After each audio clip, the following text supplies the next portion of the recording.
I'm Dr. Sam. Today I want to talk about prenatal trauma. I'm one of the few clinicians out there that work with prenatal trauma in patients. Years ago, there was a young lady in her 30s that came to see me. She was from Nicaragua, and her presenting problem was that she had high levels of anxiety, nervousness, hypervigilance, and she was not very tranquil in my office at the time. She told me that she'd seen many psychotherapists and psychologists, and nobody had been able to help her. I felt very sad for her.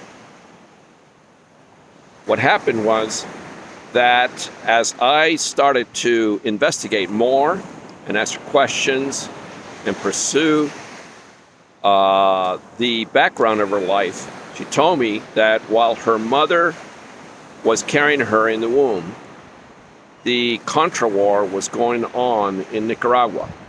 Immediately I thought, prenatal trauma.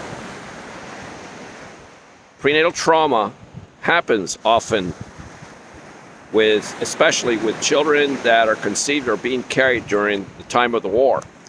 And so I treated this young lady. Apparently, as I pursued this, she had PTSD because her mother was running in the streets. They were shooting mortar fire, guns firing, cannons firing, airplanes dropping bombs, and the mother was hiding behind cars trying to survive and terrorized. So the baby was terrorized, and when the baby was in the womb, acquired PTSD. And since then, the rest of her life, she'd been carrying PTSD symptoms. So I want to share one more example. Tessa Roosblum. She's a researcher from Holland that researched survivors of the Holocaust from Holland.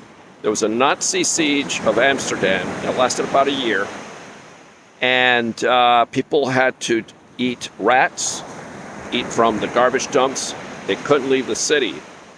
And the children that came out of this, that were being carried by mothers or conceived during that time, Tessa Roosblum studied them, and just about every one of them had psychological issues and health issues, very severe health issues. So if you're interested in pursuing more prenatal trauma and wondering whether you got trauma while your mom carried you in the womb, feel free, contact me, www.drsam.tv. That's DRSAM.tv.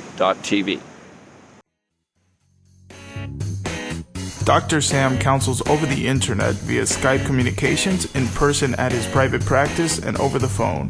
To find out more about what it means to be a healthy person, or for counseling, please contact Dr. Sam through his website at drsam.tv.